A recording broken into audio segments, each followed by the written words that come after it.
Good evening, friends. Well, it's Friday night once again, and I'm back with another tale from my collection. Thank you for spending your time with me. Tell me what you think in the comments, and I'll be sure to join in the conversation. Now it's time to grab a snack, dim the lights, and let me take you into the night with a story I call Stop That. Having just left the party, his head was spinning, and he found it increasingly hard to walk in a civilized fashion. An onlooker might have said he seemed like a little kid playing an airplane as he was weaving side to side. John didn't care. His only concern at this moment was finding a comfortable spot in which to lie down and sleep it off. He'd intended to go home, but soon found himself sitting against a tree along the side of a creek.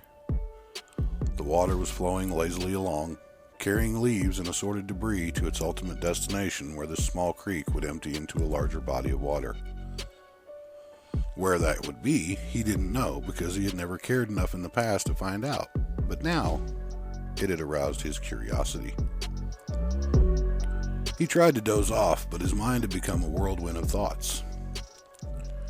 He found himself examining his life to this point, realizing that he was on the path to somewhere and, like this creek, he had no idea where. He watched the water closely, as if it could lend some direction to his life. Presently, he saw what looked to be the lid from a styrofoam cooler floating down the stream. He watched as it flowed with the current to a spot in front of him and stopped. Thinking it had hit a snag, he began to throw rocks at it to knock it free, and was surprised to hear a metal clang.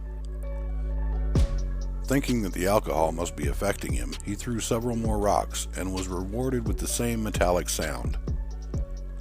He raised his hand to throw another rock and heard someone say, "Stop that." He looked around to find the source of the voice, but he was alone.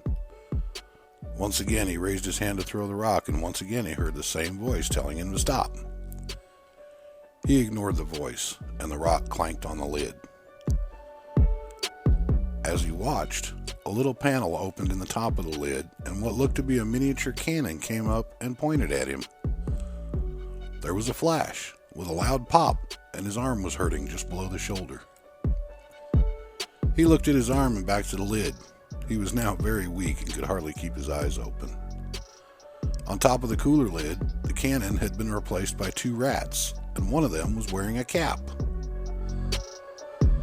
Looking out at this scene through one eye, which was barely open, he saw one rat turn to the other and say, "Good shot, Captain." Then he passed out. John woke up with the sun shining in his face and pulled himself to his feet.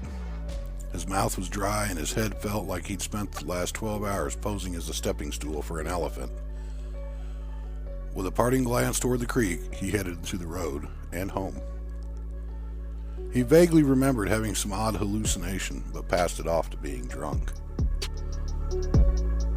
Several weeks later, John and his friend Mike were hunting deer in a large swampy area not too far from his house. Although they had come early and hunted for hours, neither of them had seen any deer. Eventually, boredom got the best of them, as it usually does during this time, and they sat down to eat lunch under the shade of a large oak tree. They could hear a squirrel chattering in the tree above them, as if to let them know they had invaded his territory and were not welcome. John looked up at the squirrel and tossed a walnut from his lunch up to it. The squirrel skittered away to hide on the other side of the tree. When he saw they were no longer looking at him, he eased out to where the nut lay on the fork of a branch, snatched it up in his cheeks, and ran to the top of the tree. John started to tell Mike about the night he'd gotten drunk and slept by the creek when Mike jumped up. "Did you see the size of that rat that ran across there?" He was walking to where he pointed. "So what? It was just a rat." John wasn't interested in the rat other than the fact that he had been just about to talk about one. Mike was lifting his rifle and aiming at something. Thinking he'd found a deer, John crept slowly behind him and looked over Mike's shoulder. Mike was aiming at a rat the size of a small dog, and just as John stepped back away from him, the gun went off. The noise was deafening in the silence of the woods, and John had to shake his head to clear his ears. He looked over at the rat, and it was still sitting there, chewing on a piece of cane. The rat looked over at them, disinterested, and resumed chewing on the cane, as Mike looked on in disbelief. He could not figure out how he missed. John stepped up to take a turn at shooting at the rat, and Mike let him. He raised his rifle up and was about to shoot when he heard someone say, "Stop that!" He looked at Mike. "What'd you say?" "I didn't say nothing. Come on, if you're going to shoot that rat, then get on with it." Mike was still annoyed that he had missed. John raised the rifle and slowly began to squeeze the trigger. He heard a small voice say, "Stop that!" This time he ignored it and the gun went off in a thunderous roar. The bullet hit the rat, sending it spinning across the water. They walked over to where the rat was floating in the water and looked at it. It was bigger than any they had ever seen, and there was something sticking out from under its chest in the water. Mike leaned over and grabbed the thing and lifted it up. It was a small hat, like the one he had dreamed of seeing on the cooler lid on the creek. John looked down at the rat and saw it was still breathing, so he shouldered his rifle to finish it off when he heard a small voice say, "You'll be sorry when they come for me." Ignoring it, he fired and turned away.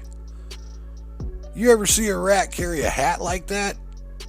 Mike asked as they walked away. "Dangest thing I ever seen. Must have found it in a dump or something. Wonder why he had it." "Throw that thing away, Mike. It was probably just in the water where the rat fell and it's just a coincidence," John said, as he reached up to absently scratch at the big purple scab on his upper arm.